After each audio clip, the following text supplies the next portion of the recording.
الحمد لله وحده، والصلاة والسلام على من لا نبي بعده،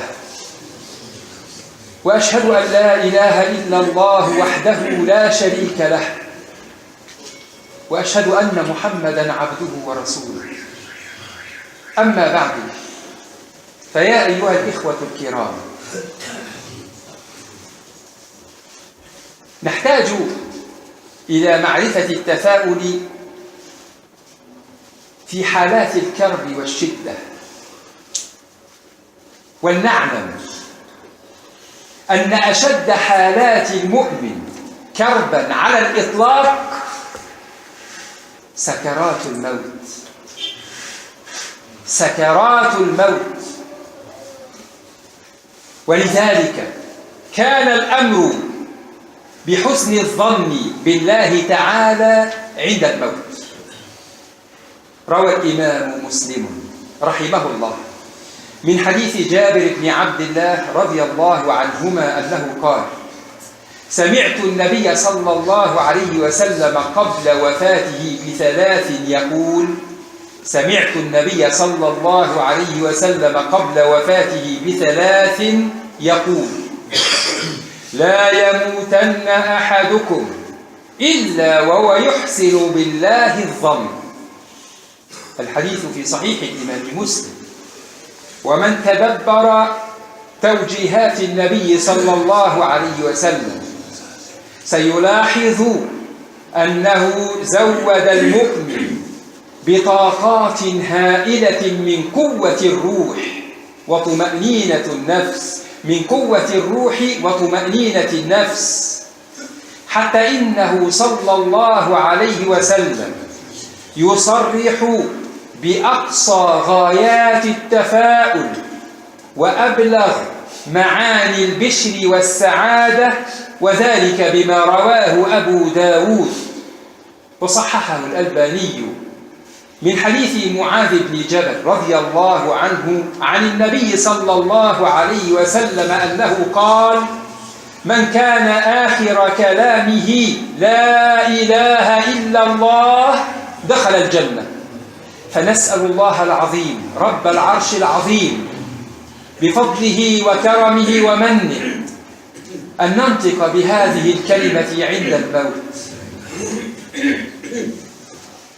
وفي هذا تقوية للرجاء، الرجاء في الله سبحانه وتعالى. عقيدة الرجاء الذي هو الاستبشار بجود وفضل الرب تبارك وتعالى والارتياح لمطالعة كرمه سبحانه. وأنا أنبه إخواني إلى أن الرجاء إنما يكون مع بذل الجهد وحسن التوكل.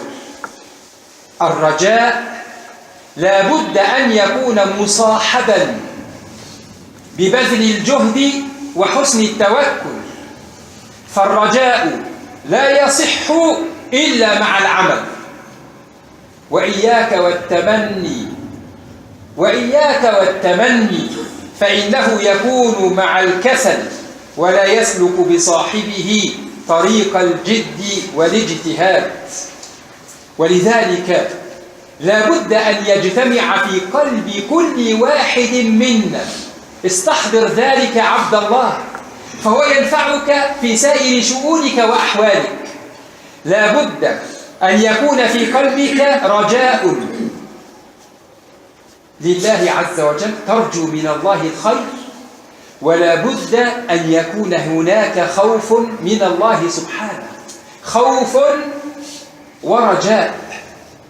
إياك أن يقتصر حالك على الرجاء فتسأل الله الجنة وأنت منغمس مصر على المعاصي والذنوب، لا تستغفر ولا تتب منها ولا تشعر بندم بعد إتيانها.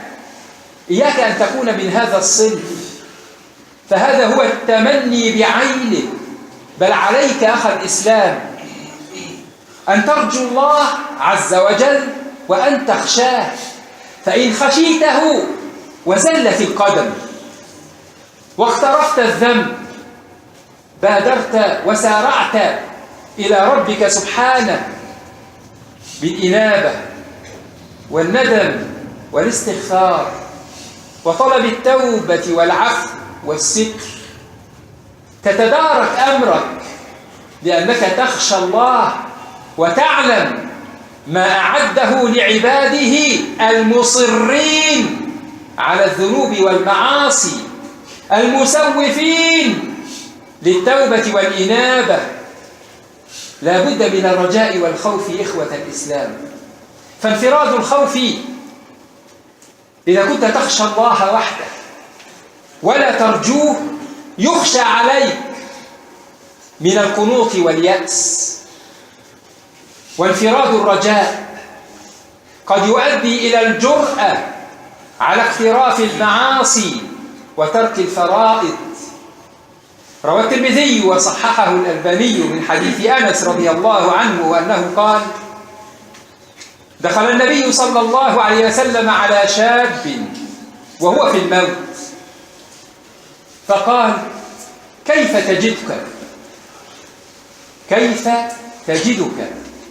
قال: والله يا رسول الله إني أرجو الله وإني أخاف ذنوبي.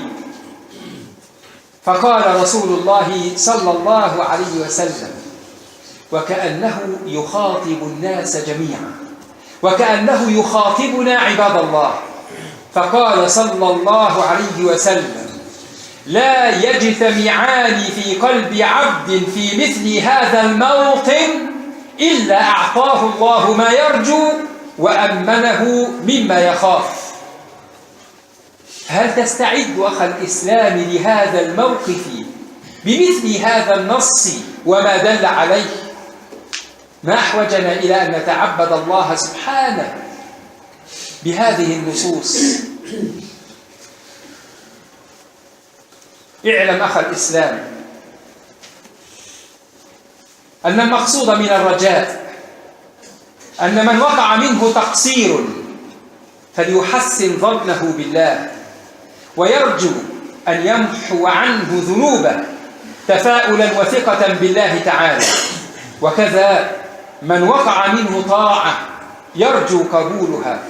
الرجاء عباد الله يقوي في العبد عقيدة الصبر عندما يعلم أن بعد الشدة فرجا وبعد العسر يسرا، فيصبر على قضاء الله أملا ورجاء في الله تعالى.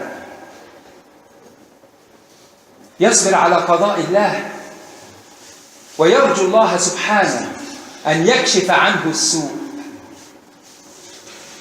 وأن تكون عاقبته الجنة، فيستبشر، يقدم حسن الظن بالله عز وجل استبشارا ورغبة فيما عند الله عز وجل.